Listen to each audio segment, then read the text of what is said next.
Olá, que bom estar com vocês novamente aqui para mais um episódio do nosso podcast do projeto Circulando.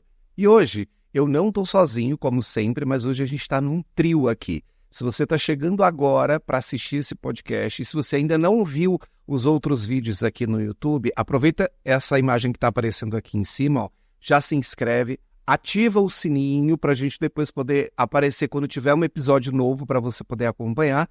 E para que o YouTube também possa entregar esse conteúdo para mais pessoas e a gente conseguir chegar mais longe. Bom, como eu comecei dizendo para vocês, hoje nós vamos estar aqui num trio. E eu já vou começar trazendo esses queridos aqui para a gente começar o nosso papo de hoje. Vamos começar pela ordem, e a ordem significa damas primeiro. Então, Elo, seja bem-vinda, querida. Olá, Alexandre. Olá, Sérgio. Olá a todos os seguidores aqui do canal. Primeiramente, agradecer o convite, né? Só para me apresentar um pouquinho, eu sou Heloísa Alves, advogada, sou militante dos direitos humanos, especialmente da população LGBTI+. Sou militante desde 2005, né? Já são quase 20 anos aí na luta.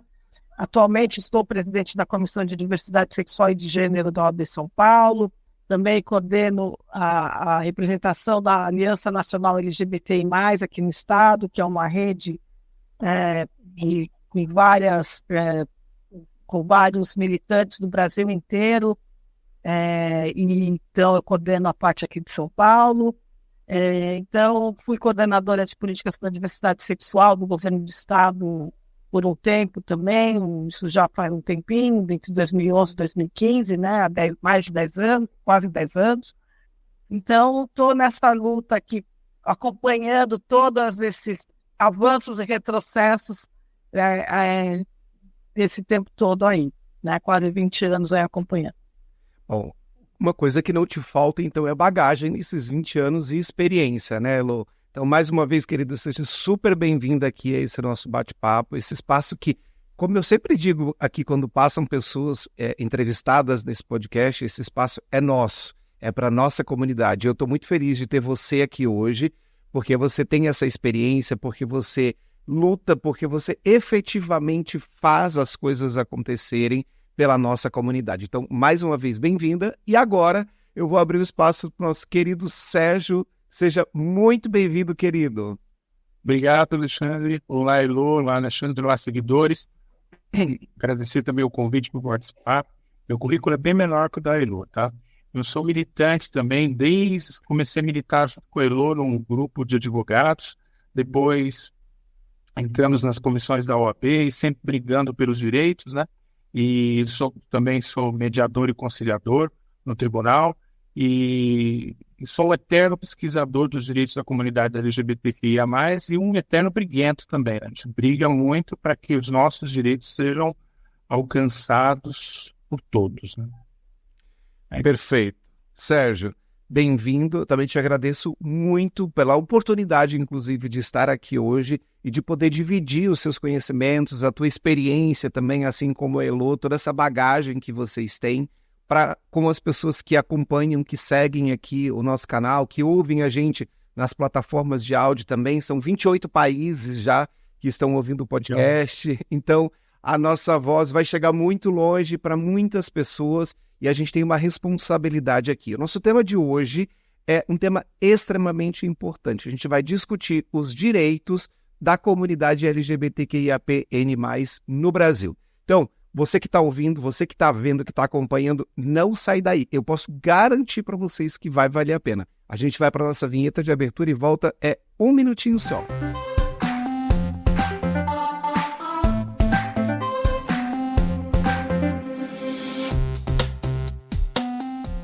Esse é um espaço pensado para amplificar as nossas vozes, onde a liberdade de circular seja para todos, sem exceção. Para você que está circulando por aqui, pode entrar. Esse espaço também é para você. Vem comigo para mais um episódio do nosso podcast Circulando.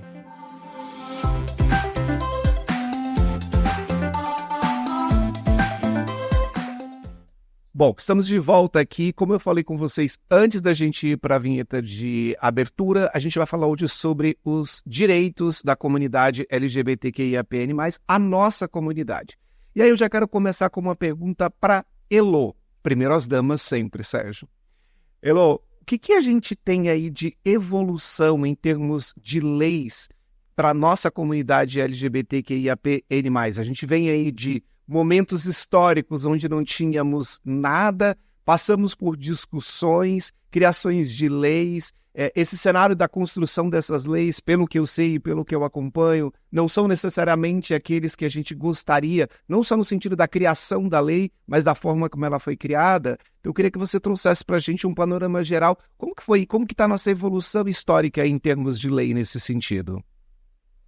Olha, eu sempre falo que nas palestras que eu dou, nos bate-papos que eu participo, que eu considero assim que o copo não está nem cheio nem está vazio, né? Nós tivemos uma evolução, sim, principalmente nos últimos 15 anos, mais ou menos, né? 10 anos para cá de uma forma um pouco mais efetiva. Mas é sempre importante dizer, Sérgio, Alexandre e Sérgio, né? O Sérgio sabe nisso tão bem quanto eu, que, infelizmente, não foi por meio de legislação, né? Nós temos um gap de legislação com relação aos nossos direitos, nós temos um déficit legislativo que é enorme, e isso tanto no Congresso Nacional, como nas câmaras municipais, como nas assembleias legislativas. Os nossos direitos têm sido conquistados, os mais importantes, via judiciário, via Supremo Tribunal Federal, como um casamento, a união estável, o casamento possível por meio de um provimento do Conselho Nacional de Justiça, né, uma consequência da decisão de 2011 do Supremo Tribunal Federal, que reconheceu as uniões estáveis entre pessoas do mesmo sexo como entidade familiar. Aí, posteriormente, em 2013, o CNJ editou um provimento que está em vigor até hoje, que permite o casamento civil ou a conversão dessas uniões estáveis em casamento. A mesma questão com relação à retificação do nome social de pessoas travestis e transexuais. Até 2018 era necessário entrar com uma ação judicial, era necessário que houvesse um laudo médico. Então, era muito mais difícil retificar o nome social, mas uma decisão do Supremo Tribunal Federal de 2018 permitiu que houvesse a retificação, sem necessidade de laudo, basta uma autodeclaração, enfim, alguns requisitos mais factíveis para que haja o reconhecimento da união, da retificação do nome social. E depois nós tivemos uma outra decisão que foi um paradigma muito importante para nós, o reconhecimento do Supremo Tribunal Federal que há uma omissão do Congresso Nacional ao não criminalizar a LGBTfobia. Então, o Supremo, numa ação direta de inconstitucionalidade por omissão, julgando também junto com o mandado de injunção, uma ação que foi ajuizada pelo hoje Partido Cidadania, acho que sempre bom a gente falar, né, que tem o Pauliotti, que é um advogado, jurista, né, importante para essas vitórias, principalmente essa da questão da criminalização. O Supremo acatou uma tese do Paulo, uma tese de que baseado até numa outra decisão do Supremo, que reconheceu o antissemitismo como racismo social.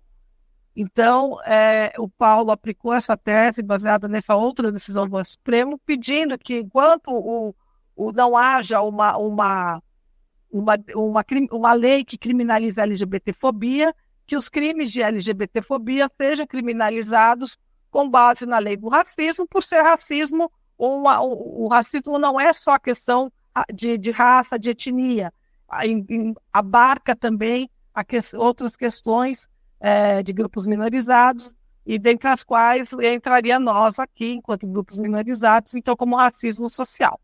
Então, estou dando já uma pincelada geral das principais decisões, até me adiantando aí, se me desculpa, mas o importante dizer é o seguinte, é importante que quem acompanha esse podcast, programa, saiba que nós temos hoje um inimigo claro dentro dos poderes constituídos, que se chama Poder Legislativo. Eu me atrevo a dizer isso, tenho dito isso de forma reiterada, que está na hora de LGBTQI, APN+, aprender a olhar para quem vai votar, olhar quem vai nos representar no Poder Legislativo, né? Porque senão nós não vamos sair dessa situação de ter os nossos direitos reconhecidos só via judiciário e ter no Legislativo decisões contrárias aos nossos direitos, leis que tentam retirar esses direitos que nós temos conquistado no Poder Judiciário. Elô, algumas coisas que eu queria pegar aí da sua fala, que eu acho que são, assim, tudo é muito importante, mas alguns pontos só para a gente não se alongar tanto aqui, e daqui a pouco tem mais uma questão aqui para o Sérgio, mas assim, você trouxe algumas questões. A primeira delas a gente tem historicamente aí algumas evoluções, mas as leis que a gente tem hoje, elas não foram legisladas, ou seja, elas não foram discutidas, elas não passaram por uma aprovação, elas não tiveram um envolvimento do legislativo para que elas existissem. Quando isso acontece e a gente tem uma lei que é criada pelo Poder Judiciário, ou seja, ela é imposta para que as pessoas cumpram, a meu ver, a gente tem... É claro que a lei é importante, precisa ser criada, e que bom que alguém fez isso, né? Mas o que eu quero dizer a gente precisa mudar esse cenário até o final da sua fala, porque senão a gente fica com esta imposição e uma questão não discutida e sempre correndo atrás daquilo que é o judiciário ter que colocar uma lei para que as coisas sejam cumpridas, para que a gente possa ter esses direitos. Só que isso não é discutido, isso não é divulgado, ou seja, não existe um processo também educativo a esse respeito. É uma lei e que a gente tem que cumprir. Qual que é a implicação disso, assim, da gente não ter especificamente uma lei legislada e todas elas serem pelo Poder Judiciário? É importante frisar assim, todas as decisões, essas decisões que eu mencionei do STF com relação à união estável, casamento entre pessoas do mesmo sexo, retificação de nome social, a criminalização da LGBTfobia, não foi... o Supremo Tribunal nada mais fez do que interpretar a própria Constituição, que é a lei maior. A nossa Constituição está maior, né, no topo da pirâmide das leis, ela está, então pensa ali numa pirâmide, a nossa Constituição ela é a mais importante. Então, nesse ordenamento jurídico que nós temos hoje no Brasil, a nossa Constituição, que é de 88, mas é uma Constituição que não é à toa que é chamada de cidadã, ela tem princípios constitucionais fundamentais muito importantes, que e direitos fundamentais muito potentes, como e princípios muito importantes, que são os que têm nos garantido esses direitos via Supremo Tribunal Federal. Então, o princípio da dignidade humana, quando você vai falar de retificação de nome social, por exemplo, de travestis e transexuais, o que é? É uma questão de você permitir que elas possam retificar o nome e serem chamadas da forma que elas se percebem e se reconhecem. Então, o princípio da igualdade, o princípio, no preâmbulo da Constituição, logo no início da Constituição, você tem um artigo que fala da não discriminação. Então, não discriminação envolve também nós. Então, o Supremo Tribunal Federal, ele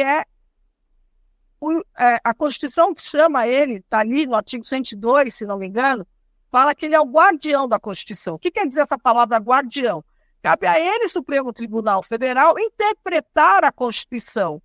Então, dizer ali o que é constitucional, qual lei que é constitucional, qual lei que não é constitucional, qual decisão que é constitucional, qual decisão que não é constitucional. Então, o Supremo Tribunal Federal nada mais faz do que interpretar a Constituição, né? Então, não é que ele cria uma lei, ele interpreta de que sim, é possível retificar o nome, porque a Constituição, que é a nossa lei maior, né? Então não é uma lei ordinária, não é uma lei infraconstitucional que a gente chama. É a Constituição, que é a lei maior que tem garantido esses direitos. Ele não cria uma nova lei, ele apenas interpreta a Constituição, que é a lei maior, e diz, bom, retificar o nome está dentro, é constitucional ou não? É, porque viola o princípio da dignidade humana, você não permitir que pessoas transexuais não sejam chamadas de acordo com como elas se percebem, de acordo com a sua identidade de gênero. Então, quando ele vem falar da LGBTfobia, ele está dizendo o quê? Nós temos uma ação dentro da Constituição que fala que é ação direta de inconstitucionalidade por omissão, que diz o quê? Quando houver uma omissão do Poder Legislativo, o Legislativo tenha que legislar sobre determinado assunto, determinado tema, e ele seja omisso, é possível Supremo Tribunal Federal, caso seja provocado, obviamente, eu decidir se há essa omissão ou não, e havendo essa omissão, não é que ele vai legislar, nesse caso ele vai aplicar a lei que está no ordenamento jurídico. O Supremo ele não pode criar uma lei nova, mas ele pode interpretar pela Constituição e pode, dentro do ordenamento jurídico, ver se tem alguma lei que é aplicável para aquela situação. É o caso da lei do racismo, que ele entende que é aplicável no caso de LGBTfobia, até que o Legislativo venha a suprir essa omissão. Então, não sei se foi muito juridiquês, tem que ser um pouco, não tão... Mas o que eu quero dizer é isso. É a Constituição que garante os nossos direitos. Os direitos da população LGBTQIA+, não são dados de graça, não são criados ao léu. O Supremo não inventa. O Supremo só apenas aplica o que está na Constituição, por isso que nós temos garantido esses direitos. E se isso fosse feito no Legislativo, por exemplo, aí sim a gente poderia falar, por exemplo, de uma criação de uma nova lei, dando um exemplo, né? Para que isso fosse votado, julgado e que pudesse ser implementado. E até essa lei criada pelo Legislativo, ela não pode ferir a Constituição. Sem dúvida.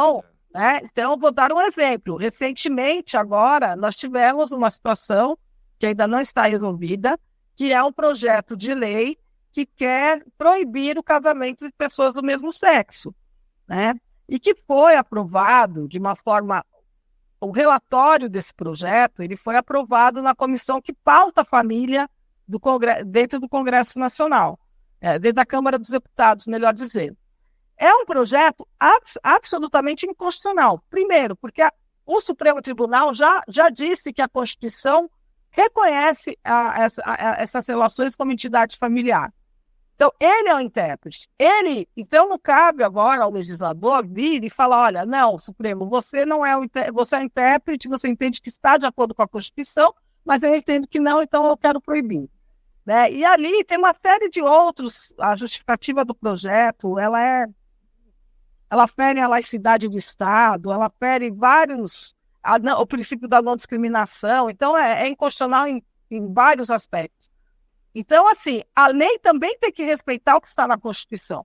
Né? Esse projeto ele foi que tinha uma maioria conservadora, religiosa e de ultradireita, que estava em maioria nessa comissão.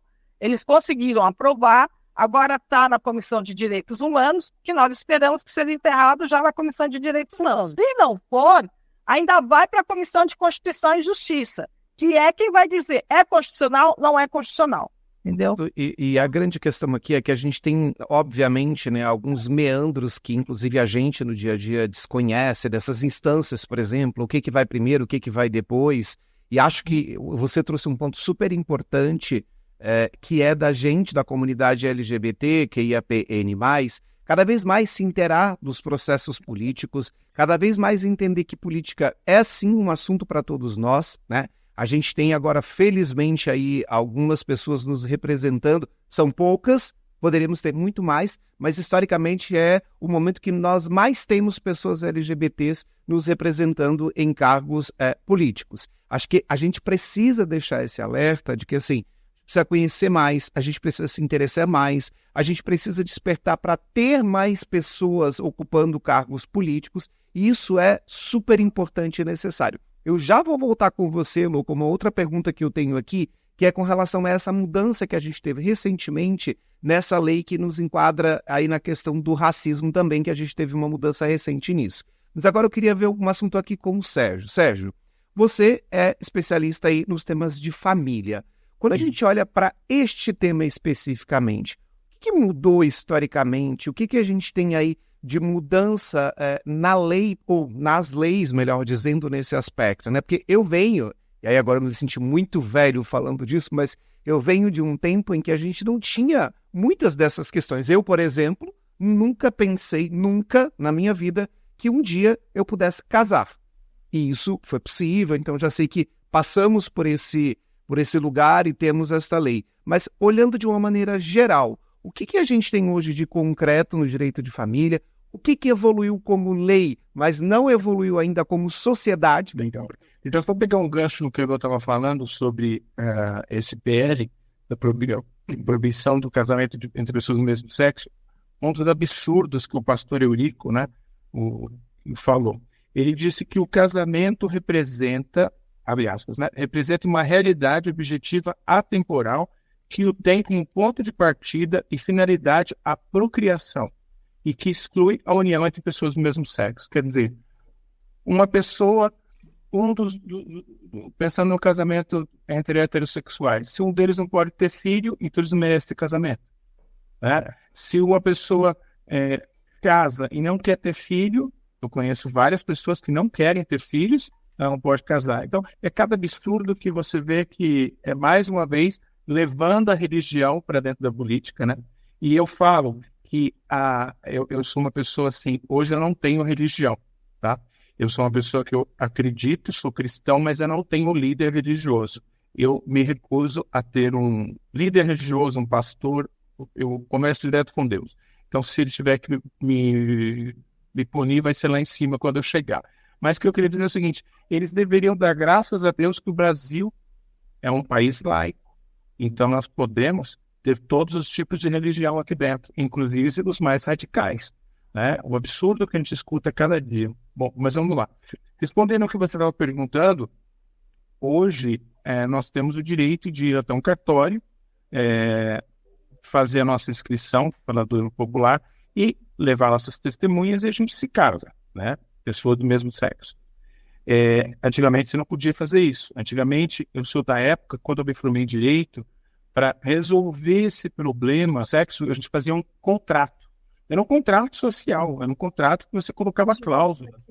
Era um contrato que você falava que se eu morresse, deixava isso para você. E mesmo assim, não se aceitava. Quantas pessoas tiveram esse problema de depois que terminou um casamento, uma união estável, né? Uma relação entre duas pessoas do mesmo sexo, ou veio a falecer, quantas vezes ficaram sem nada, né?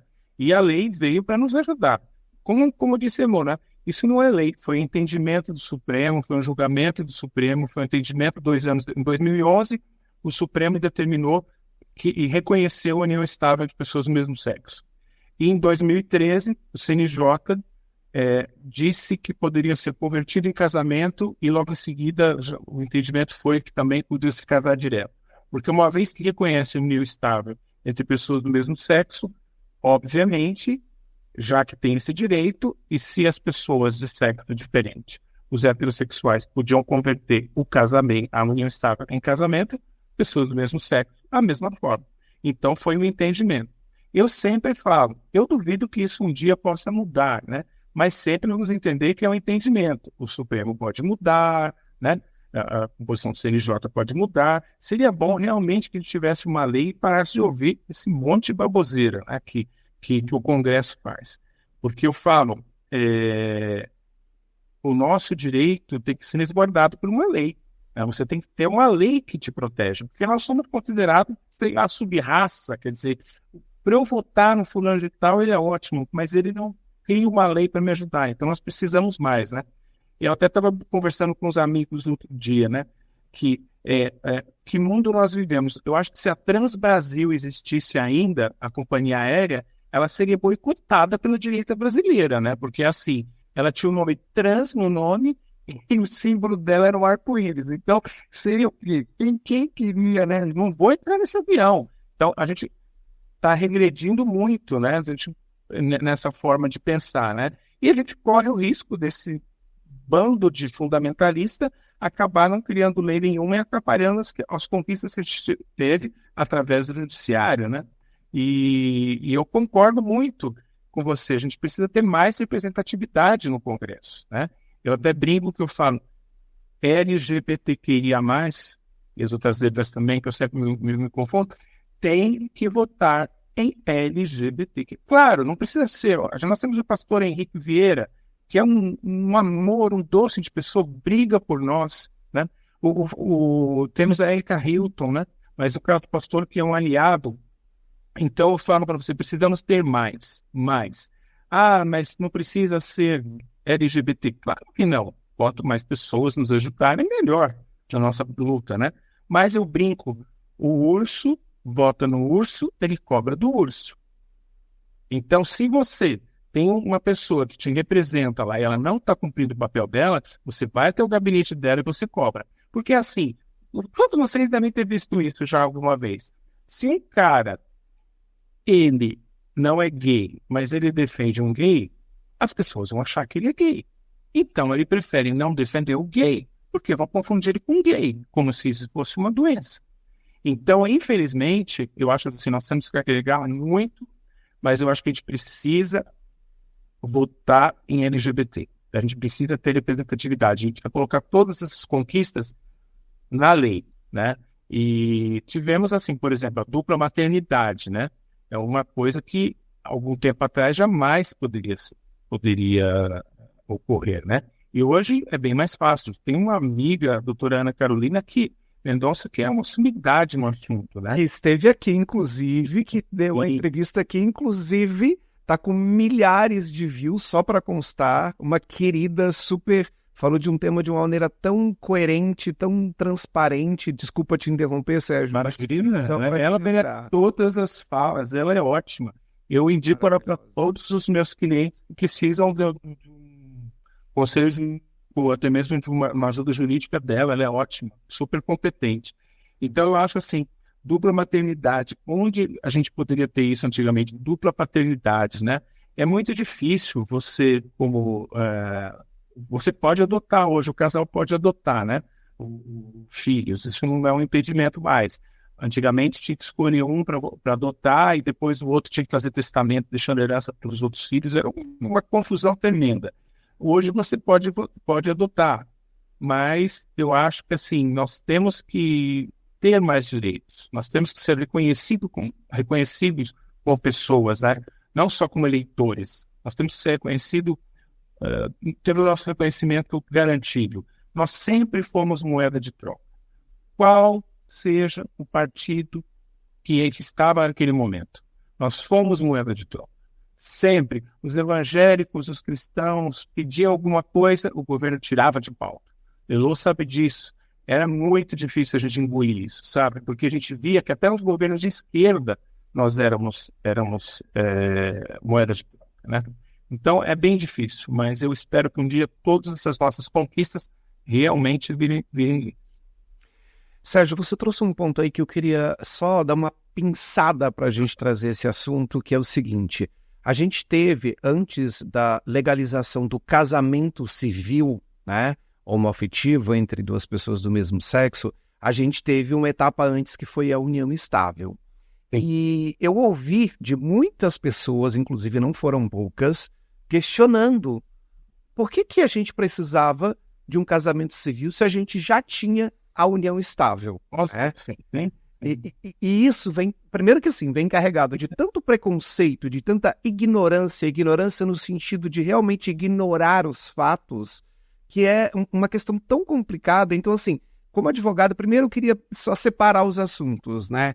Legalmente, qual é a diferença entre eu ter uma união estável e eu ter um casamento civil? Essa é uma questão legal.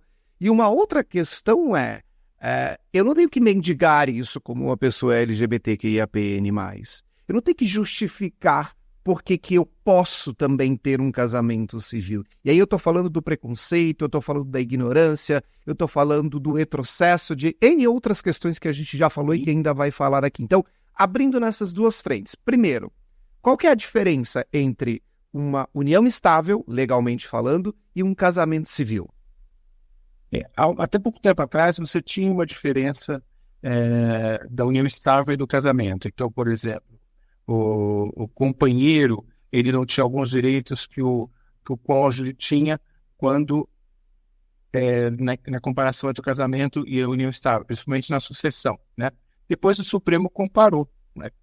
Equiparou as duas, tanto o casamento quanto a união estável. Então, hoje, você praticamente é a mesma coisa. Você tendo uma união estável ou tendo um casamento, desde que você verifique e combine antes com o seu companheiro na união estável qual é a separação de bens ou comunhão de bens, comunhão universal de bens, você colocando, ali você tem, né? Isso, você consegue. E agora, quando você fala, o que é importante, né? Você fala sobre que algumas pessoas falam, você já tem isso. Assim, a minha pós-graduação de direito de família foi uma coisa horrível. Sinceramente, era uma coisa horrorosa. Não vale nem a pena dizer o nome da coordenadora da minha pós-graduação. Era uma coisa assim bizarra o que eu ouvia, né? E ali ouvi várias vezes, inclusive de colegas advogados falando, mas para que o casamento? Ué, se eu quero ter o título de casado, isso é meu. Não tenho que dar satisfação para ninguém. Eu quero ser casado, mesmo tendo sido equiparado. Eu quero ser casado. Eu quero ter o nome do meu companheiro, o nome do meu marido. Isso não tem que dar satisfação para ninguém, né? Então, muitas vezes escutei isso, né? Inclusive, assim, de colegas advogados. Mas para que vocês querem isso? Né? Vocês querem, entendeu? É sempre assim. A colocação era bem essa. Então, a gente tive várias brigas nessa pós-graduação. Foram coisas assim horríveis, mas essa daí era uma delas que eu ouvia e que é um direito meu. Eu quero ser casado. Isso é um problema meu. Né? Eu quero ser reconhecido como uma pessoa casada, né? Exato. A gente está falando de equidade, né? Eu costumo falar muito sobre isso e, assim, as pessoas me questionam e eu não sei qual é a opinião de vocês sobre isso, mas eu não acredito em igualdade. Eu acredito em equidade. Sim. A palavra equidade, ela vem de equânime, de equilíbrio, né? Para que a gente tenha a coisa na balança ali equilibrada. Eu não quero ser igual a ninguém. Eu sei que eu tenho particularidades como uma pessoa LGBTQIAPN+, e que me tornam uma pessoa LGBTQIAPN+, mas eu quero ser reconhecido, inclusive, por isso. Eu não quero ser igual a ninguém. Então, eu prefiro 1000 vezes a palavra equidade do que a palavra igualdade. E quando a gente fala de equidade, passa também por este lugar, né? A questão não deveria nem ser discutida, porque se nós temos os mesmos deveres, o que nos impede de ter os mesmos direitos? Outro dia, eu estava num evento e eu estava, enfim, no palco e estava falando num seminário e eu falei uma questão que é muito clara para mim. Olha, eu não tenho R$1 de diferença no meu imposto de renda que qualquer outra pessoa que seja heterossexual tenha. O meu IPTU não tem nenhuma diferença em relação a qualquer outra pessoa heterossexual. O meu IPVA, o meu licenciamento, qualquer outra questão que a gente queira trazer aqui, não existe diferença, porque, como a Elo começou dizendo aqui perante a Constituição, somos todos iguais nesse aspecto, né? Ou seja, temos os mesmos deveres. Qual é a questão que a gente não entende para ter os mesmos direitos? Qual é a dificuldade disso, entende? Então, eu acho que quando a gente discute essa questão da diferença entre você ter uma união estável e ter um casamento civil, por mais que hoje legalmente, como você disse, não há diferenças tão significativas no sentido legal, não importa. Se a gente quer, a gente pode, concorda? Sim. Como eu estava te falando, né? A declaração de união estável, eu pelo menos, por exemplo, na minha declaração, quando eu faço as minhas declarações com os meus clientes, eu não deixo colocar uma afetiva. Porque não é diferente da de ninguém. É igual, é declaração de união estável. Eu não permito que coloquem uma afetiva. E depois, assim, você escolhe o regime de bens. Você escolhe coloca todas as suas cláusulas, você tem todo o direito, concordo. Mas aquilo que eu falo para você, eu quero ser casado, né? Outra coisa absurda também, né? Quando você fala em inseminação artificial, mas tem crianças para adotar. Essa foi uma outra bizarrice que eu ouvi eu ouvi isso na minha pós-graduação, da coordenadora, ela dizer assim, mas vocês vão trazer crianças para o mundo para sofrer preconceito, né? 2 pessoas do mesmo sexo, né, gerando uma criança. Olha o absurdo. Adotar, você já pode adotar, porque está ali, ó, tá no orfanato. É um absurdo, né? Quer dizer, a gente pode adotar, mas a gente não pode querer procriar, quer dizer, é um absurdo. E isso, assim, particularmente eu, nunca tive o sonho de ser pai. Talvez porque os meus sobrinhos ficaram praticamente por minha conta, minha irmã faleceu muito, muito cedo, então talvez por esse motivo eu não quis ser pai. Mas eu acho lindo quando eu vejo 2 amigos que querem ser pais, adotando ou tendo uma barriga de aluguel, uma barriga, como fala, solidária. Então, nós temos aí, por exemplo, inúmeros casos de gente que depois adota um, adota outro, constitui uma família, né? Mas eu acho que nós temos realmente colocar na lei o que são os nossos direitos. Os absurdos que eu vejo no meu dia a dia como advogado de direito de família são enormes. Principalmente assim, você tem a oportunidade, você não quer mudar o seu regime civil, o seu estado civil, você quer continuar solteiro porque você tem tem medo de sofrer preconceito, então faça a união estável. Tá? Ela é particular, ela é sua, ninguém vai ficar sabendo. Você faça a sua união estável, mas coloque no papel. Porque depois, fazer um reconhecimento de união estável pós-morte, como estou fazendo agora, de um cliente, é complicado. Esse meu cliente escutou da mãe do falecido assim, mas vocês não eram uma família. É difícil, né? É difícil.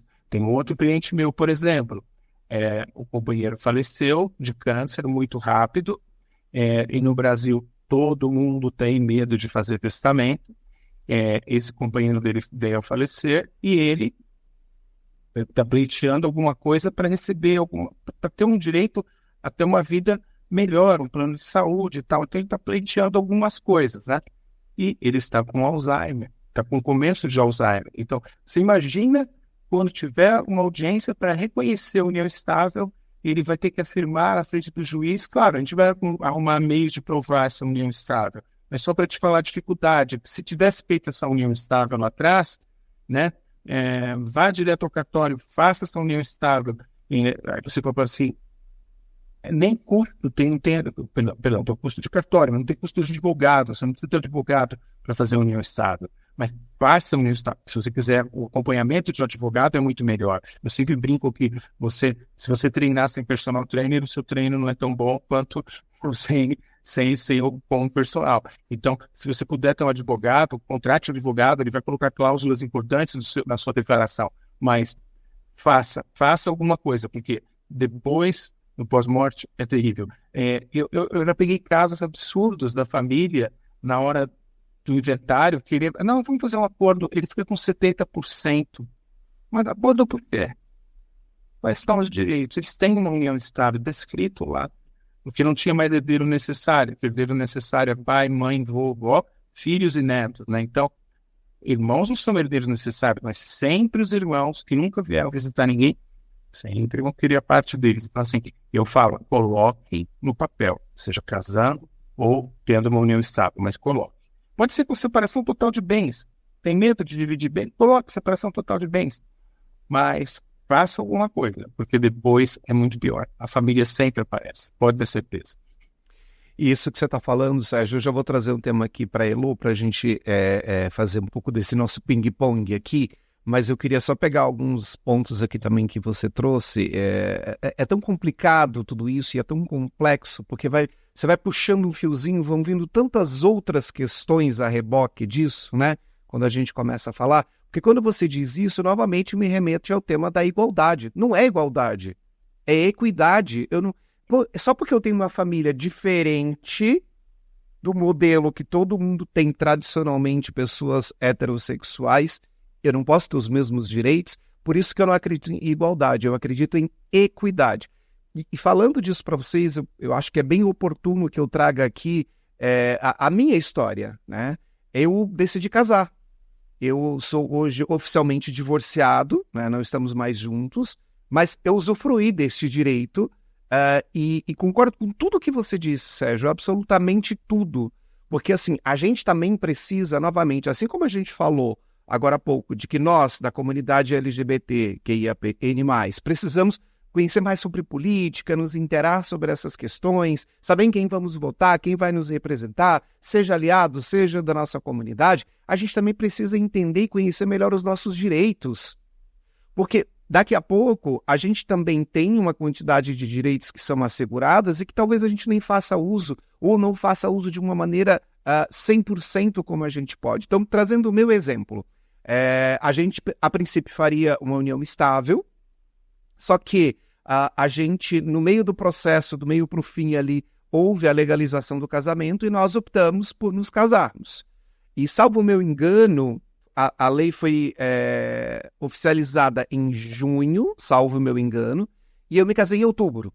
Ou seja, era muito recente. Vocês não fazem ideia, e eu faço questão de falar disso aqui, porque, assim, é muito importante que a gente entenda também que as evoluções não vêm só com uma lei. Pessoas que passaram por essas situações, elas também brigaram, batalharam para que a gente pudesse fazer essa lei valer. Eu me lembro da gente chegar no cartório e a pessoa fica paralisada para a gente e do tipo, não sei o que eu faço com essa informação. É do meu casamento que eu estou falando. Era para ser um momento feliz, era para ser um momento leve, era para ser um momento gostoso, prazeroso.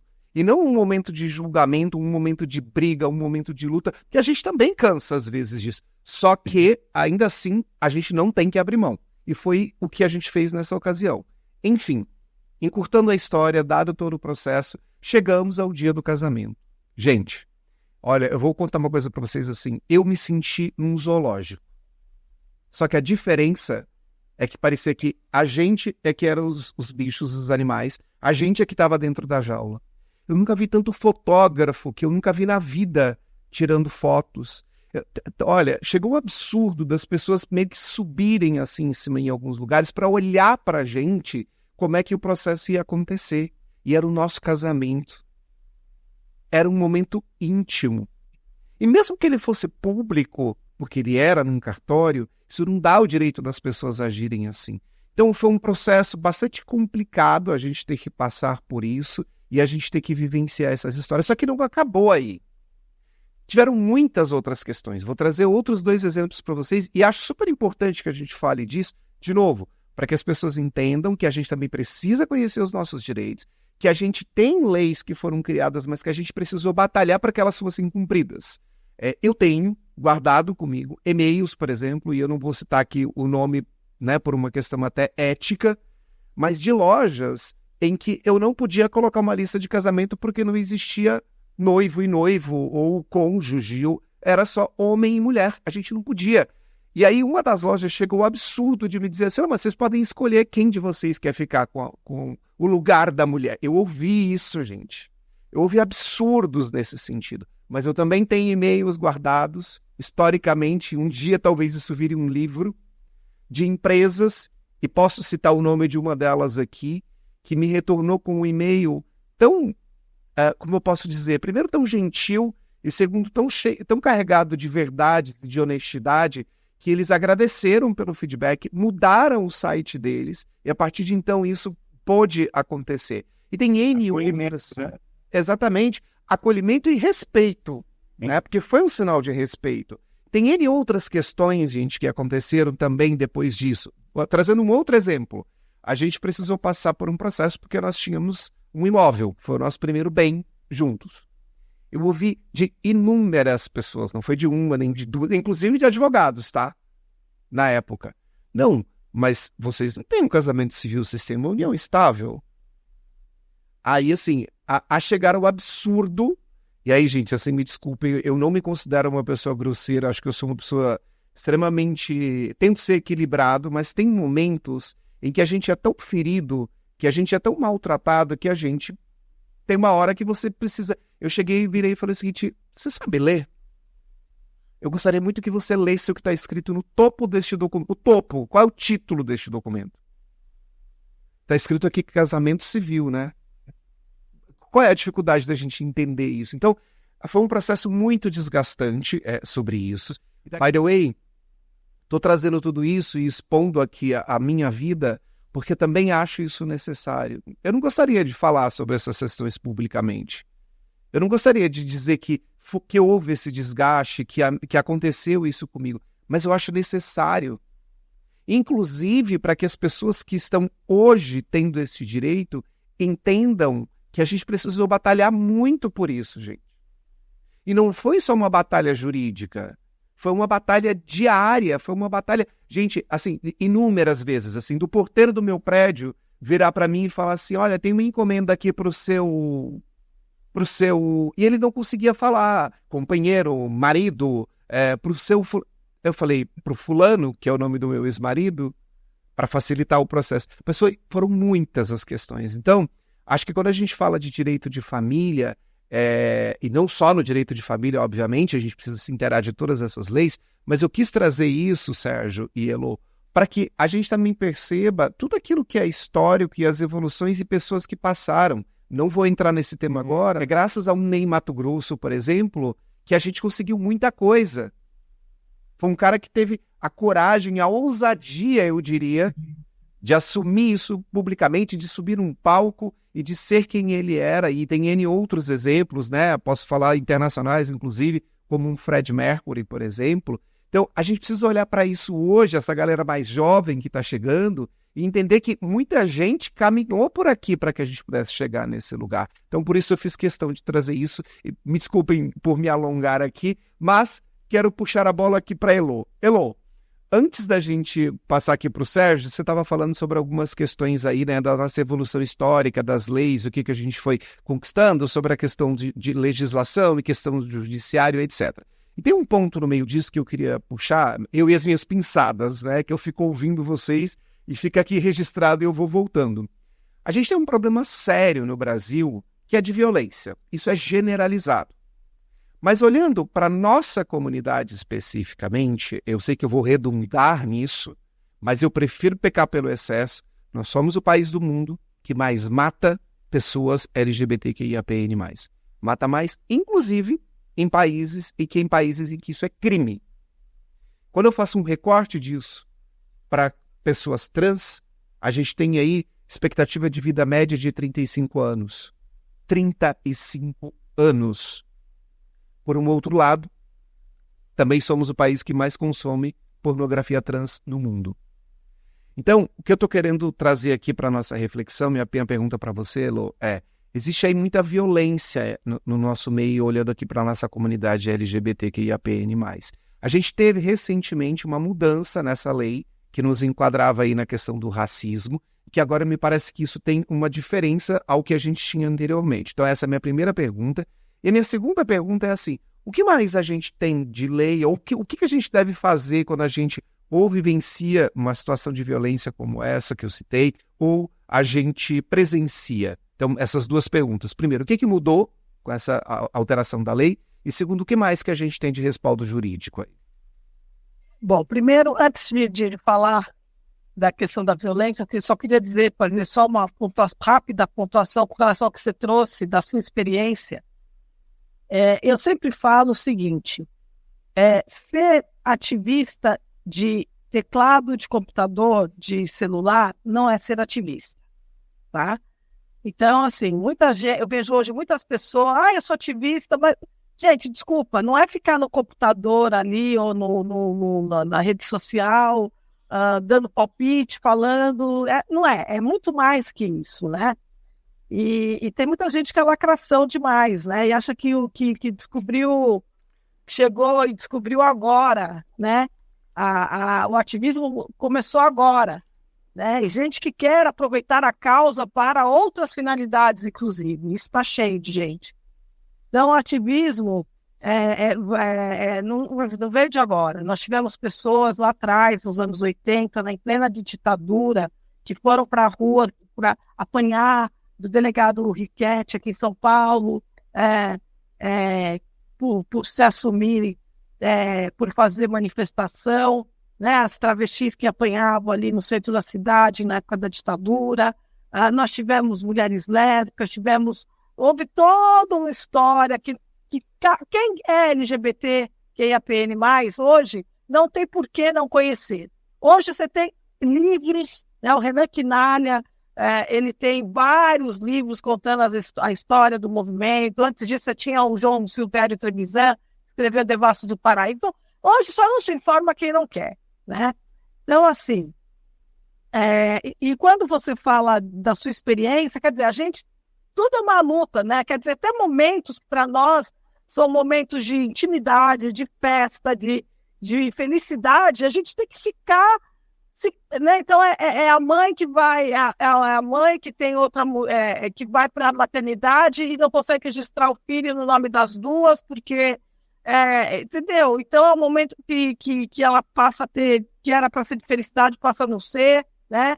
Ou que entra na justiça para tentar ter já, antes dessa criança nascer, o direito de registrar e não consegue porque vem um parecer absurdo de algum promotor falando que não sei o quê, ou é o juiz que decide desfavoravelmente. A Ana Carolina deve ter contado várias histórias, né, que ela passa como advogada. Então, assim, é um ato político, o tempo todo a gente tem que estar se mostrando, a gente tem que estar mostrando para as pessoas que nós não vamos voltar mais para o armário. Ponto. Pode estar a ultradireita, pode estar quem estiver no poder, é um caminho sem volta. Eles tentam nos minar mentalmente. Então, quando vem e aprovam um projeto de lei inconstitucional para proibir o casamento, eles sabem que esse projeto não vai caminhar. Ou vai ser inconstitucional, em algum momento vai ser declarado inconstitucional. Mas é uma forma de minar a nossa saúde mental, né? É uma forma de nos minar, mentalmente falando. É uma violência. Falando em violência, isso é uma violência também. Então, a gente tem que se mostrar nas redes sociais. Eu sempre gosto, tem que se mostrar nos lugares. Às vezes eu vou com a Kelly em alguma loja. É muito comum a gente ir em loja de roupa, e uma experimenta uma roupa, outra. E ela quer que eu fale se a roupa dela tá boa. Né? Aí não tem uma vez que chega um momento que a vendedora pergunte: o que vocês são? Vocês são amigas? São irmãs? Aí eu falo: não, nós somos casadas. Porque você tem que falar. Você não tem que ter vergonha de falar. Entendeu? É isso. A gente tem que começar a naturalizar. Porque se a gente não naturalizar, fica complicado. A gente fica constrangida com o fato de nós sermos quem nós somos. A gente não sai disso. E a sociedade, ela foi feita para ser... A nossa sociedade é uma sociedade cisgênera, heteronormativa e branca, que ela não aceita o diferente, né? E para homens, quem é que faz as leis? São homens brancos cisgêneros, a maioria. Então, então você tentar quebrar esse retrato que a gente tem da sociedade brasileira a secular não é uma tarefa fácil. Só que o importante a gente vai avançar, a gente vai voltar, a gente vai retroceder, mas a gente tem que deixar claro que não vamos voltar para o armário. É um caminho sem fim, eles gostando ou não gostando. Vão proibir, se proibir o casamento, não vai acontecer, mas se proibir, tiver uma lei proibindo, eu não vou deixar de casar e chamar minha mulher de mulher.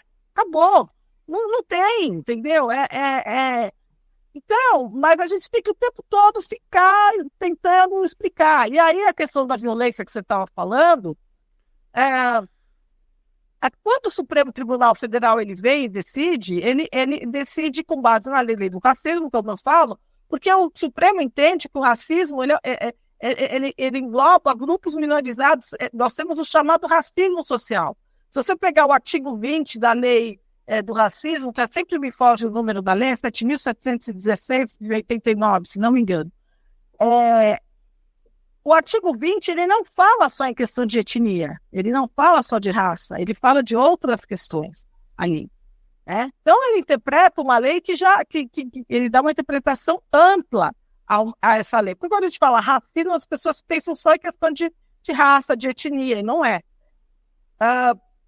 Houve uma alteração recente que foi aprovar. Havia uma questão com a questão do racismo, falando agora a questão do racismo com relação a pessoas negras, de que muitos casos, apesar do racismo ele ser um crime inafiançável previsto na Constituição, ele muitas vezes estava sendo, quando acontecia uma situação de racismo, ele estava sendo tipificado criminalmente como injúria racial.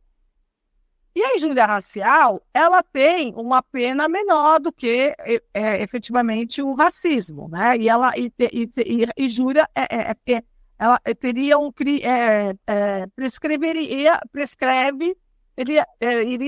se você coloca como injúria racial, o crime pode prescrever muito mais, ele prescreve em 6 meses. Se você não abre um inquérito policial, você tem um prazo para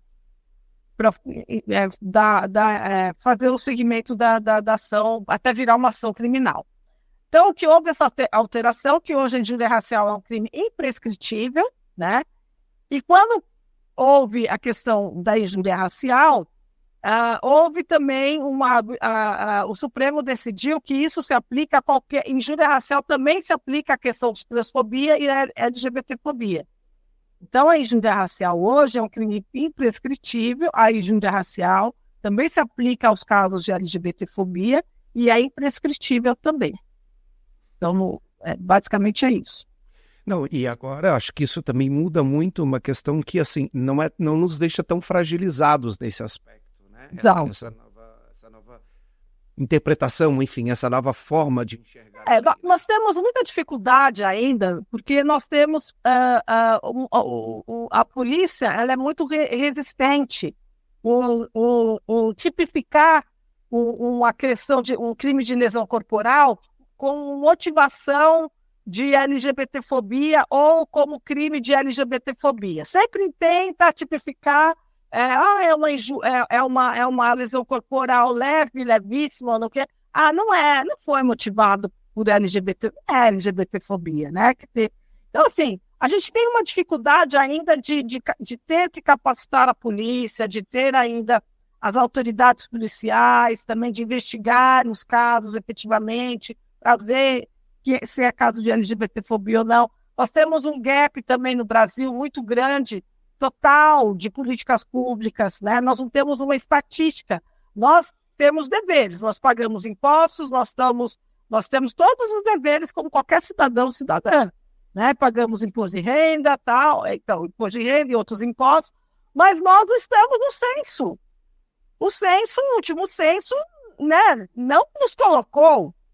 Não deu tempo. Mudaram não deu tempo. Então, nós não sabemos nem quantos nós somos, quem somos, onde estamos em cada estado do país. Então, como você vai fazer política pública sem você ter uma estatística de quem é essa população, que ela precisa? Você não tem dados da violência. É uma vergonha que em pleno ano de 2023, no país, como você falou, que mais mata LGBTI que a PN+, no Brasil, do mundo, né? Você não tenha dados de violência oficiais. Ainda é o Grupo Gay da Bahia que faz o seu trabalho ali, ano a ano, a ANTRA, que também agora está fazendo com relação às pessoas trans, então, e outros institutos assim que fazem, organizações privadas ou de terceiro setor. É uma vergonha isso, né? Então, assim, a gente até hoje nós avançamos em muitas coisas, mas estamos distante muito do que nós precisamos. Porque você não combate violência só com lei para punir. Você combate violência com educação, você combate violência com política pública, você combate com política pública na saúde, na educação, na cultura, em várias áreas.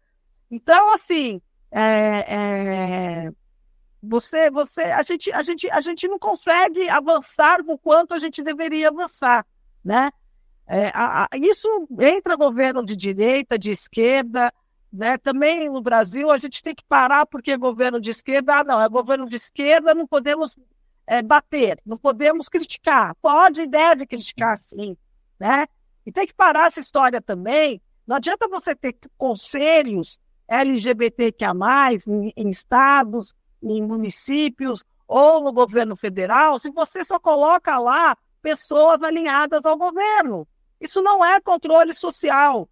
Não é controle social de política pública, não é controle social do que vai ser feito ou não. Então, é isso. Eu acho que também o movimento social ele tem que fazer o seu meia-culpa. A gente tem visto muita cooptação dos governos, principalmente nos governos de esquerda, de cooptar militantes para trabalhar nos governos, né? E com isso você enfraquece, obviamente, esse controle social, né? E a gente acaba aceitando as migalhas. E não é migalhas que nós precisamos. Precisamos coisas realmente que modifiquem, que mudem essa estatística que nós temos de violência, né? E nós não conseguimos mudar essa estatística sem ser com políticas públicas, com governos efetivamente comprometidos com as nossas questões. Totalmente. E, Elô, assim, tem tanta coisa nisso que você trouxe, assim, que daria, acho que, mais 5 podcasts aqui, né?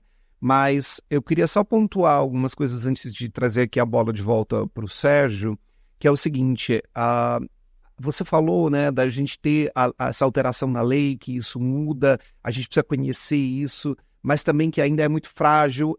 Eu conheço casos de pessoas, por exemplo, que não querem ir numa delegacia e denunciar um crime. Não querem porque sabem que vão passar por uma outra violência. Ela pode não ser física, mas vai ser um outro tipo de violência.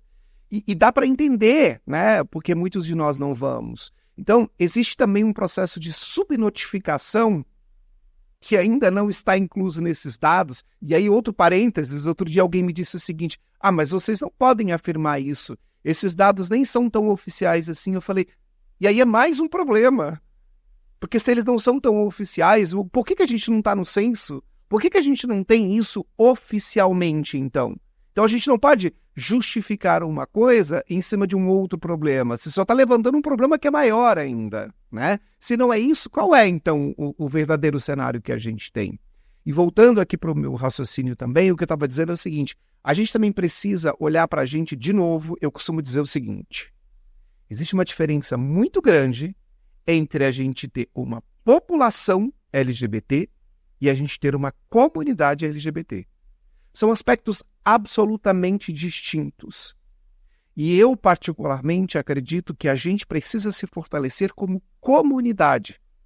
Parar, inclusive, de se engalfinhar, às vezes até atendendo a estímulos externos, que eu não quero nem entrar aqui no mérito, e a gente se entender mais como comunidade.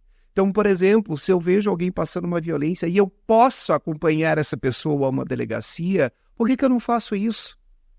Se eu sei que existe uma lei e essa pessoa desconhece, deveria conhecer, mas nesse momento está sofrendo uma violência e desconhece, o que me impede de apoiar essa pessoa como alguém da minha comunidade? Então, eu acho que tem as questões legais, digamos assim, que é a nossa discussão aqui hoje, mas também tem alguns aspectos que são sociais e até humanos, eu diria, que a gente precisa olhar e acordar como comunidade. Parar de nos criticar internamente e olhar para aquilo que nos une. E aí, para concluir a minha fala aqui, para passar a bola novamente para o Sérgio, eu trabalho com algumas frentes e hoje, inclusive, eu fiz um post no meu LinkedIn, saiu um relatório do Fórum Econômico Mundial dizendo que a gente, em média, vai demorar 131 anos para corrigir o nosso gap de desigualdade de gênero. Que eu também não gosto da palavra desigualdade, eu gosto da palavra equidade. Mas o relatório diz isso. A gente vai demorar 131 anos para corrigir isso. Por que eu estou trazendo esse assunto aqui? Não é aleatório. O que eu estou querendo dizer, gente, é que a gente tem tantos problemas por intolerância, por preconceito. E quando a gente combate o preconceito, a gente não está trazendo um benefício só para a nossa comunidade. A gente também está falando de aspectos como esse. A gente está falando de um país em que dados de 2022 mostram que uma mulher morre a cada 6 horas, gente. Existe um feminicídio nesse país, segundo esses dados de 2022, que uma mulher morre a cada 6 horas. Isso, de novo, se a gente não considerar a subnotificação, né? Que em muitos casos não são relatados como, de fato, um feminicídio. Então, quando a gente fala disso, combater essa intolerância, combater esse preconceito, a gente não está falando só da nossa comunidade. A gente está falando também da gente como sociedade, assim como o inverso é verdadeiro.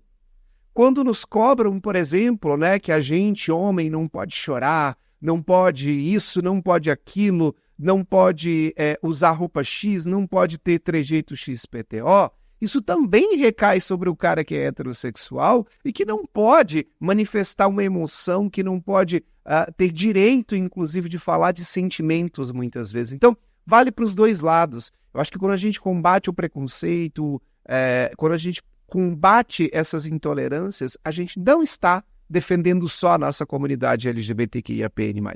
Isso é um benefício social, isso é um benefício para toda a nossa sociedade. E acho que a gente precisa entender isso de uma vez por todas, né? Então, enfim, quis me colocar nisso porque acho que tem essa questão da lei, mas é importante que a gente olhe para isso, que a gente se entenda nesse cenário também como comunidade, que a gente possa apoiar pessoas. Alguém sofreu uma violência? Vamos lá, vou junto com você, vou na delegacia, vamos abrir, ou sei lá, vamos abrir isso online, eu não sei, mas vamos fazer alguma coisa, não sei, liga para um amigo que é advogado, eu tenho 2 aqui agora. Acho que a gente tem que acordar para isso também como comunidade. Aí é uma dica, né, que eu dou, e o Sérgio também acho que dá também, quando você sofre uma violência, então se alguém, um xingamento na rua, primeiro a gente tem uma lei aqui no estado de São Paulo e alguns estados, você tem algumas leis estaduais que punem a discriminação LGBTfóbica no âmbito administrativo. Então, o que é no âmbito administrativo? Você faz a denúncia, a pessoa pode ser aberto ou não esse processo, né? Aqui em São Paulo vai para uma mediação antes, na Secretaria da Justiça, aqui no estado de São Paulo, mas em outros estados, eu não, como o seu programa, eu tenho vários seguidores de vários locais, não vou entrar na questão só de São Paulo. Mas é uma lei que essas leis funcionam administrativamente, porque elas punem. A punição vai desde uma advertência, uma multa, não vai para a pessoa, mas vai para o fundo de políticas. No Rio de Janeiro é um fundo de políticas voltado para questões LGBT. Aqui em São Paulo, infelizmente, a gente ainda não conseguiu isso. Então, o que eu queria dizer é o seguinte: foi vítima de injúria, por exemplo, que é xingamento, calúnia, ou crime contra a honra, injúria, calúnia, difamação, ameaça. Tenta sempre... eu sei que às vezes a pessoa ela não está preparada para ser discriminada, né, ali na hora, muito menos quando é uma lesão corporal. Mas tenta ver se consegue, se for um xingamento, filmar, pegar o nome de uma testemunha, né? Porque muitas vezes esses casos não há punição, e não tem uma investigação, e não há punição nem no âmbito civil, nem no âmbito criminal, porque não tem provas. Existem provas, gente. O direito é provas. Não existe direito só de, ele me xingou de viado, de não sei o quê. Não existe. É provas, né? Claro que alguns casos são mais difíceis. Quando há uma discriminação no ambiente de trabalho, é muito mais difícil você provar, né? Óbvio, porque quem que vai querer testemunhar para você vai estar com medo de ser demitido, né? Por exemplo. É mais difícil, obviamente. A gente sabe que não é simples. Mas é importante as pessoas também saberem como agirem numa situação de discriminação, né? Perfeito, perfeito. Elô, e voltando aqui então agora, Sérgio, com você, o nosso tema aqui de direito de família. Eu comentei com vocês um pouco antes aqui que eu passei por um processo de adoção e quero abrir, faço questão de falar disso um pouco mais daqui a pouco, mas eu queria ouvir de você, Sérgio, o que a gente tem hoje de respaldo jurídico? Pessoas LGBTQIAPN+, elas passam pelo mesmo processo quando vão adotar uma criança. Estou dizendo legalmente, não estou colocando preconceito no meio disso. Sim. Existe diferença? Como que se faz se uma pessoa hoje, ou né, um casal está ouvindo a gente aqui e vendo a gente e quer fazer um processo de adoção? Como que isso é feito? O que ela deve fazer em primeiro lugar? Então, de 2015 para cá, o STF autorizou que os casais, pessoas do mesmo sexo, se habilitassem da mesma forma que os casais heterossexuais para a adoção, né? Aí vai entrar na fila da mesma forma, ou seja, de 2015 para cá está tudo igual, né? As pessoas podem se habilitarem normalmente o casal como eu não gosto muito do nome homoafetivo. Então, os casais do mesmo sexo, eles podem se habilitar normalmente para adoção. Agora, se na fila vai ter algum problema na adoção, aí tem que ficar de olho como que foi, como que estão sendo feitas as escolhas, mas isso é para todo mundo. Eu não posso nem dizer que isso aconteça com casais homossexuais. Tem que ficar de olho realmente na fila, procurar os seus direitos, etc. Mas a de 2015 para cá é igual, né? Claro que a adoção vai ser muito mais difícil no decorrer da vida, né? Como pai ou como mães, né? Pais e mães dessas crianças, porque vai ter o preconceito na escola, vai ter preconceito sempre há, né? Mas quanto à adoção em si, realmente é a mesma coisa hoje em dia. Perfeito, perfeito. E você sabe que, como eu disse para vocês, então, eu passei por esse processo e eu ouvi, na época, algumas coisas que, assim, óbvio, naquela época me chocou muito, porque eu também não tinha muita essa experiência e não estava, inclusive, preparado para ouvir essas coisas. Mas eu, por exemplo, fui questionado com o que vocês disseram. Mas por que você vai adotar? Essa criança vai sofrer preconceito na escola. Como é que vai ser no Dia dos Pais? E como é que vai ser no Dia das Mães? O que vai acontecer? E o resumo dessa história, né, hoje, com a maturidade que eu tenho e depois de ter passado por esse processo, é que é o seguinte, é muito interessante como a gente quer mascarar algumas coisas, né? Por que a gente, então, não discute se tem que haver Dia dos Pais na escola? Por que a gente não discute se tem que haver Dia das Mães? Por que a gente não chama do Dia da Família e ponto? E todas as famílias podem ir lá e fazer isso, né? E essa questão de você... mas você vai adotar uma criança, você está preparado para o preconceito que ela vai sofrer? Vão questionar você... E aí, de novo, né? Ao invés da gente falar, vamos lá, vou te dar a mão, vou te ajudar a lutar contra o preconceito, a gente ouve o contrário. Não pega não, porque essa criança vai ser exposta ao preconceito, ao julgamento. E aí, o que a gente tem por trás disso, na verdade, é o seguinte, o que essas pessoas estão afirmando o preconceito vai existir, eu concordo com ele. É isso que está se dizendo. Né? Ao invés de falar, cara, então vamos combater o preconceito, vamos mudar essas questões. Eu conheço casais heterossexuais que eu fico muito feliz, inclusive, e me sinto privilegiado de estar perto dessas pessoas que estão quebrando esses paradigmas e eles estão fazendo isso. Outro dia, uma pessoa muito próxima a mim foi na escola e questionou: por que a gente tem que ter Dia das Mães? Por que eu tenho que ter Dia dos... Ela, e é uma pessoa heterossexual, tá? Foi na escola e fez esse questionamento. Porque os seus filhos, eles também estão expostos a essa mesma situação. Você, como heterossexual, pode ter um filho que não vai ter pai ou que não vai ter mãe. E ele também vai sofrer nesse dia na escola. Então, não é só, de novo, não é só sobre a comunidade LGBTQIAPN+, é sobre nós como sociedade. E nesse meu processo, eu preciso dizer para vocês assim, e ser muito transparente e muito honesto, que o fórum onde eu fiz este processo foi absolutamente impecável. Impecável. Todos os profissionais que trabalharam neste processo, todos com os quais a gente teve contato, porque imagino que internamente outros também tenham trabalhado, todos eles foram impecáveis. Todos. Inclusive, de nos tratar em pé de equidade, como eu diria, né? Então, isso eu preciso ser honesto. Existe, sim, lugares onde você vai ser bem tratado, você vai ser respeitado. Agora, a gente, né, passa... Cada fórum tem aí um modelo, vocês sabem disso, mas alguns fóruns promovem encontros, discussões entre esses pais que estão no processo de adoção e etc. E eu posso afirmar para vocês que foi constrangedor, às vezes, estar em grupos em que todos os pais eram heterossexuais. E a gente tinha essas trocas. Foi constrangedor pelo nível da pergunta, pelo jeito de olhar, pelo questionamento, sabe? Na hora de... E parece que, assim, desperta uma curiosidade que a pessoa até esquece do porquê ela está ali, né? E no fundo, o que eu dizia para essas pessoas era, gente, assim, a gente nem precisa discutir esse assunto. Se nós todos entendemos que estamos aqui por um objetivo comum, por que a gente não fala disso? Por que não é disso que a gente está conversando nesse grupo agora? E assim, e posso dizer para vocês que isso não partia do fórum.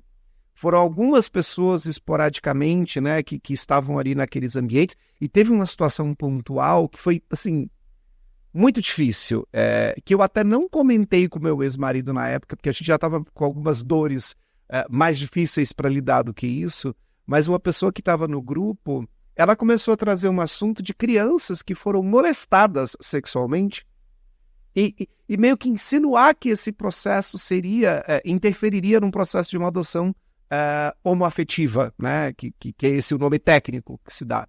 Então, assim, eu posso dizer para vocês que o fórum foi impecável, os profissionais foram ótimos, a gente nunca teve nenhum problema, mas algumas pessoas envolvidas no mesmo processo, que estavam partilhando do mesmo sonho, do mesmo desejo, não conseguiam entender esse diferente como uma oportunidade, né? E aí, para concluir aqui minha fala, teve um dia que a gente foi exposto a uma dinâmica em que, resumidamente, você tinha que... era questionado a questão dos pais que dão os filhos, né, para adoção. E aí, assim, todo mundo foi para cima. Que absurdo, como assim, que deixa o filho, que abandona e não sei o quê. E aqui eu não estou para fazer juízo de valor nem julgamento nenhum. Mas a minha pergunta foi uma só. Se eles não tivessem feito isso, será que a gente teria a oportunidade de ter os nossos filhos agora?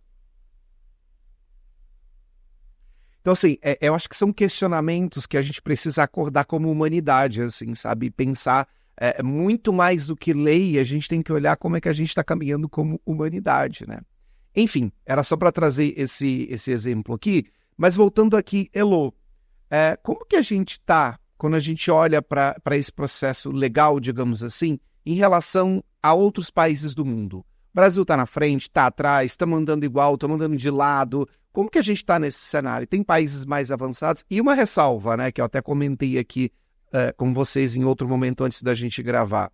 Eu sei que uma coisa são as leis e outra coisa são os governos que estão no poder e que estão interpretando ou que estão gerindo essas leis. O que eu estou querendo dizer pode até ser que existam leis que estejam sendo negadas ou que estejam sendo rediscutidas porque tem mais a ver com o governo e não necessariamente com a lei. Mas, objetivamente, a gente está na frente, está atrás, está igual? Qual que é a tua percepção? Olha, eu acho o seguinte, nós estamos tendo um movimento no mundo, um momento no mundo muito difícil, né? Que é o avanço da ultradireita. Então, isso está mundial. E quando a ultradireita, ou extrema-direita, como queira chamar, quando a extrema-direita ela tem pautas muito comuns, não é? Muito unificadas, assim. Então, não é só aqui no Brasil, por exemplo, que há agora uma série de projetos, por exemplo, com relação às pessoas travestis, questão de banheiro, questão de linguagem neutra, mais aqui no Brasil, mas a questão de não reconhecer a identidade de gênero, de falar de ideologia de gênero, eles conseguem ter uma pauta unificada. Então eles, porque é uma forma que eles têm de aparecer para os seus eleitores, né? E também é uma forma de mostrar o conservadorismo. Aqui no Brasil, acho que a gente tem um componente a mais, que além de nós termos hoje muitos ultraconservadores nas casas legislativas, principalmente no Congresso Nacional, nós temos também a questão religiosa está muito presente aqui no Brasil. Então, nós temos a questão dos evangélicos, né? Principalmente dos evangélicos, não só, né? Mas principalmente dos evangélicos que se unem, né, com os ultradireitistas para propor projetos para barrar, para tirar os direitos que nós temos constitucionalmente falando. E projetos assim, dos mais absurdos que nós temos visto. Projetos agora, a moda agora deles é projetos que proíbem crianças trans e adolescentes em paradas. Eu acho que eles acham que é uma Sodoma e Gomorra, né? Que a gente fica lá no meio das avenidas, né? Da Paulista e outras avenidas do Brasil afora, transando, uma Sodoma e Gomorra, um bacanal céu aberto, que não é possível, né? Então, assim, a questão da linguagem neutra também, nós temos visto muito, a questão de trans não poder praticar esportes de acordo com o sexo, só poder praticar esporte de acordo com o sexo biológico, que também é uma falácia, porque o Comitê Olímpico Internacional ele tem um protocolo extremamente rígido com relação a isso, que todas as federações também elas aplicam esse protocolo e podem estabelecer outros protocolos mais rígidos ainda. Então, assim, inclusive com relação ao esporte, só fazendo um parêntese, já há a contagem hormonal de testosterona, ela é muito mais rígida. Você tem que fazer um acompanhamento, sim. Uma mulher trans, ela tem menos força, enfim, tem toda uma questão científica, já foi comprovada que não é o fato de ter nascido homem ou não, que não pode jogar vôlei, poder praticar vôlei, por exemplo, ou outros esportes, né? Porque você tem que ter uma contagem de hormônio ali, eu não sei o termo técnico, mas eu já li bastante sobre isso. Então, assim, nós temos tido um avanço muito, muito forte dessas pautas, né? Que chamam pautas de costumes. E a nossa dificuldade aqui no Brasil é isso, é que a gente aqui ainda tem a questão religiosa muito presente. Na Argentina, por exemplo, que acabou de eleger um presidente de ultradireita, nós não temos a questão, os religiosos na política na Argentina, né? Não tem pode até ter, mas não tem a força que eles têm aqui no Brasil. E aqui no Brasil eles têm uma força tão grande que ainda tem a questão econômica, porque eles têm eles têm rádio, eles têm TV, eles têm um poder econômico, né, de isenção tributária que faz com que eles tenham um poder econômico, nós nunca vamos conseguir minimamente equilibrar, né? Então isso também é muito complicado, né? O projeto aqui é um projeto teocrático, eu não tenho a menor dúvida disso, é que eles não conseguiram ainda, e nós temos uma Constituição. Eu sempre falo que nos segura ainda muito a Constituição de 88, a bênção. Nós somos, né, ela pode não ser ideal, obviamente que tem que ser revista, mas hoje em dia nem dá para rever nada, mas ela é o que nos segura, principalmente nas partes de direitos fundamentais. Se não, isso aqui já tinha virado eu não sei se a gente estaria aqui conversando sobre esse tema hoje, por exemplo. Então, é um processo. O Brasil ele não está nem, só finalizando, ele não está nem avançando, ele avançou muito em alguma. A gente tem algumas leis, por exemplo, com relação a gênero, violência contra a mulher, que nós somos um dos países mais avançados na legislação, né? Com a lei de importunação, a lei de feminicídio, a lei Maria da Penha. Mas nem assim a gente consegue acabar com os índices altíssimos de feminicídio, que só aumenta. Imagina com relação à questão da LGBTfobia, que nem tem legislações que nos garanta, né? Temos a Constituição, mas não temos leis propriamente dito. Então, assim, o Brasil ele consegue estar muito próximo de países daqui da América do Sul e de alguns países europeus por força das decisões do judiciário, né? E não de leis como é nesses países. A Argentina, por exemplo, tem uma lei há muitos anos super avançada com relação às pessoas trans. Pessoas trans, elas podem irem lá no cartório, se autodeclaram, lá na hora já identifica o nome e acabou.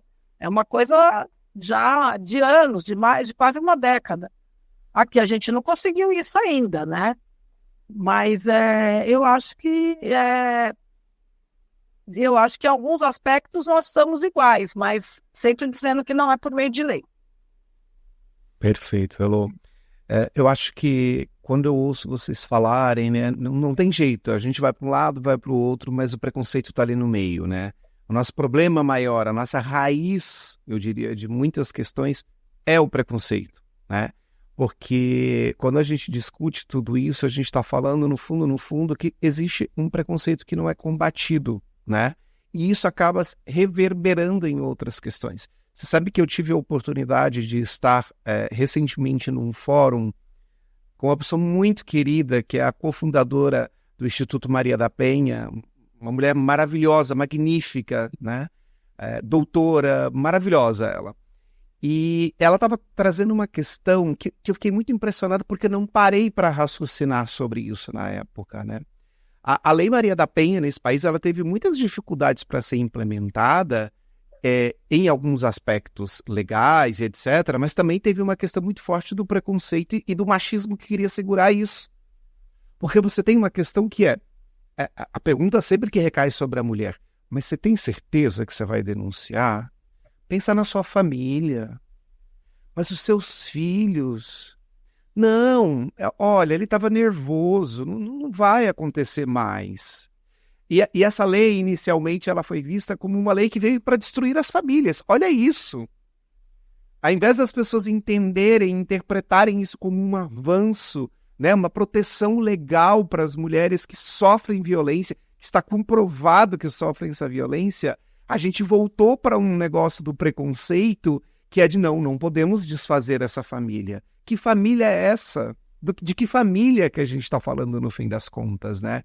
Então, quando vocês falam e trazem essas questões todas, né, dos meandros que a gente tem da lei, e que alguém tenta pular daqui, que alguém tenta puxar dali, que o outro fundamentalista tenta questionar de lá, no fundo a gente está falando de preconceito de novo. A raiz de muitos dos nossos problemas continua sendo o preconceito.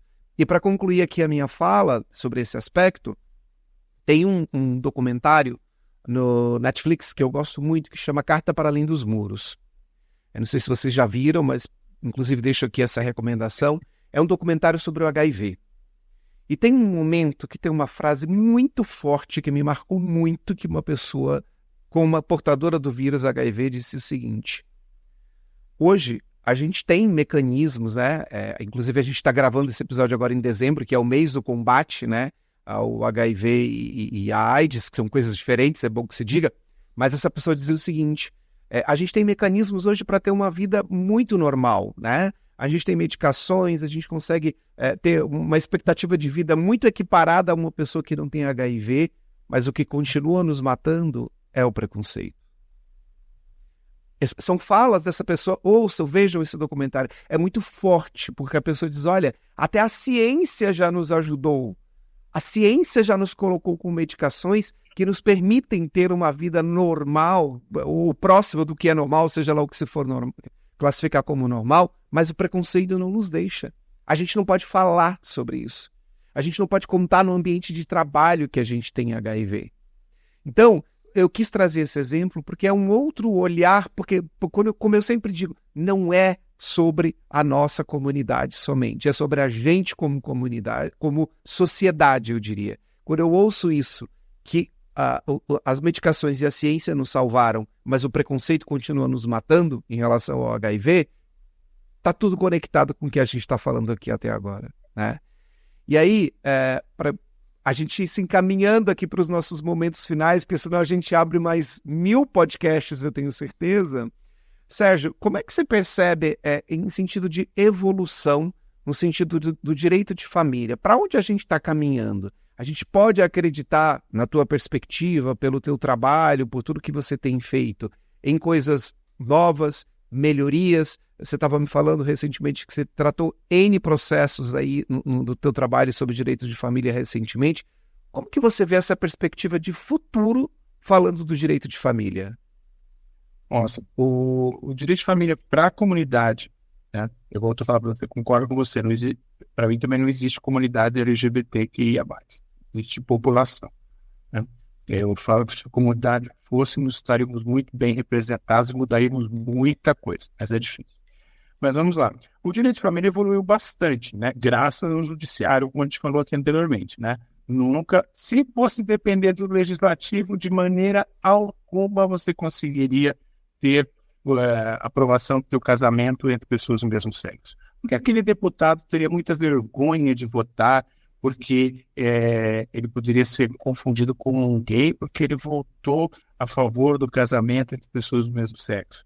Aquele outro deputado não votaria porque ele é um evangélico, como ele poderia explicar para os seus eleitores. Então, é muito complicado, não teríamos. Se não fosse o judiciário, nós não teríamos isso realmente. Mas evoluiu bastante, assim, olha. Eu sou formado há 28 anos, minto, 30 anos já formado, e aí eu vi muita coisa evoluir, muito mesmo, né? Mas eu acho que a gente tem que pensar assim, como eu falei para você, vamos aproveitar os nossos direitos, né? Você quer adotar, adota, você quer ter um filho por inseminação artificial, você pode colocar o nome de 2 pais, 2 mães, você pode, mas exija os seus direitos já como união estável ou como casamento, né?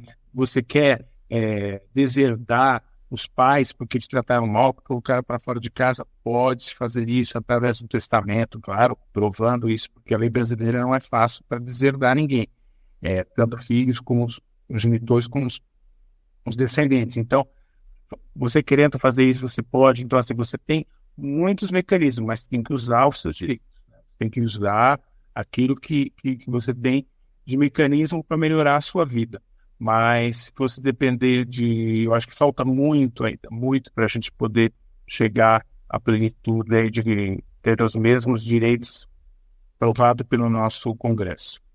Vai ser muito difícil, né? Entendi. Você sabe, Sérgio, até para eu passar agora também novamente aqui para a Elo, tem um deputado aqui em São Paulo que eu tenho uma profunda admiração, que é o deputado Guilherme Cortes. Eu ouso chamar ele de um menino porque ele tem 25 anos e ele é advogado, professor universitário e deputado estadual.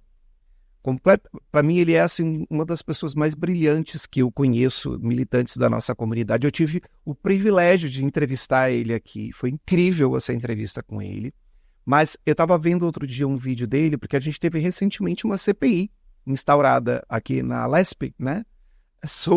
Para uma investigação do Hospital das Clínicas em relação à questão das pessoas, crianças transexuais, né? E eu não vou dar palco para essas pessoas aqui, mas a gente teve isso recentemente.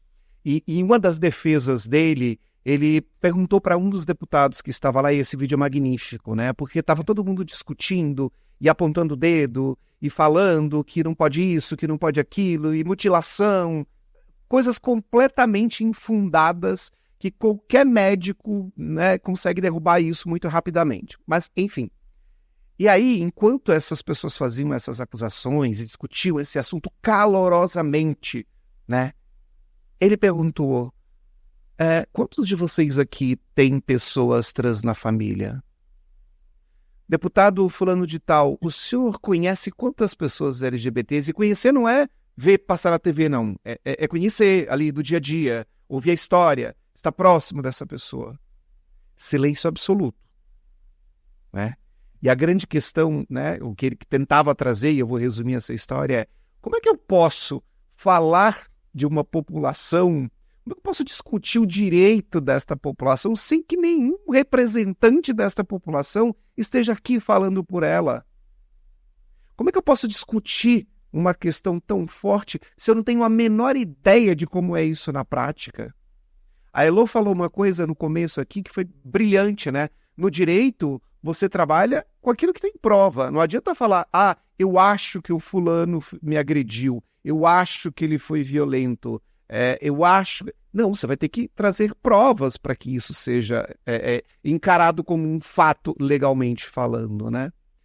E aí eu me pergunto, onde estão também esses fatos que comprovam isso? Como é que a gente pode ser tão leviano a ponto de ter uma CPI para investigar isso sem que ninguém conheça a dor dessas pessoas? Eu acho, eu acredito, eu imagino, o meu fundamentalismo religioso me levou a isso, sei lá o quê, mas eu quis trazer essa reflexão aqui porque, assim, quando eu falo do Guilherme Cortes, eu falo de muito orgulho, assim, ele é uma pessoa que realmente eu admiro pra caramba, porque ele é muito jovem, e ele é muito consciente, e ele traz essas reflexões que, se você parar para pensar, é uma provocação que deixa todo mundo sem resposta, porque é verdade, né? Então eu acho que, assim, ouvindo você falar, Sérgio, pensando aí nesse futuro, né, eu tenho um desejo, pessoalmente falando, muito, e assim, um sonho muito grande, que essa juventude nossa possa realmente assumir este lugar, como esse rapaz, como esse deputado, como uma Erika Hilton, que é super jovem também, como outros que agora criaram a primeira bancada política LGBT deste país, né? O meu desejo profundo é que a gente tenha mais pessoas assim na política institucional, digamos assim, né, que estão lá no parlamento, enfim, legislando, mas também pessoas assim no nosso dia a dia, que vão conseguir trazer esses questionamentos na mesa do bar, que vão trazer na escola, na universidade, na própria família. Então, olhando para direitos e perspectivas futuras, o meu desejo e a minha visão é que estas pessoas vão conseguir, e eu espero assim, nos ajudar a chegar lá. Mas, voltando, Elo, e você? Como é que você enxerga, de maneira geral, a nossa perspectiva futura em relação às leis? A gente pode sonhar, acreditar, tem fatos? O que você sente, o que a tua experiência diz? Olha, eu acho que a gente pode sonhar desde que os LGBTQIA+, se conscientizam, não só os militantes, não só os ativistas, mas as pessoas também. As pessoas têm que entender que nada caiu do céu. Tudo foi uma luta, tudo foi, né, nenhum direito nosso, nenhuma lei, nada nesse país para grupos minorizados é dado de bandeja para nós, né? É tudo uma conquista. Então, a conquista da pessoa com deficiência, o Estatuto da Deficiência, das mulheres com Maria da Penha e outras legislações, nós LGBTQIA+, via judiciário, infelizmente, por enquanto. Mas é tudo luta do bem, luta, né? E agora, para mudar, no nosso caso, tem que ser no legislativo, nós nunca vamos ter a mesma, não vai ter essa equidade que você falou, porque nós nunca vamos ter esse poder econômico que eles têm, nunca nós vamos ter, né? Então, mas nós podemos aumentar sim a nossa representatividade. E aumentar a nossa representatividade fará, obviamente, com que equilibre minimamente, né, esse jogo. Então, acho positivo nós termos hoje um senador como o Fábio Contarato lá no Senado. Eu vi a arguição dele lá para o PGR perguntando: o senhor é a favor ou não é? O senhor até agora falou, né, mas o senhor não disse a sua posição pessoal. Quero saber pessoalmente se o senhor é a favor. Então, esse tipo de confrontar é só nós que conseguimos fazer, né? As pessoas aliadas, por mais que sejam aliadas, elas não conseguem fazer esse confronto, porque nós sentimos na pele, né? Então, não é aí eu sou muito a favor de pessoas aliadas, eu falo isso reiteradamente na Comissão de Diversidade Sexual da OAB de São Paulo. Para mim, as pessoas aliadas têm todo o meu respeito. Mas no legislativo, a gente precisa ter representatividade.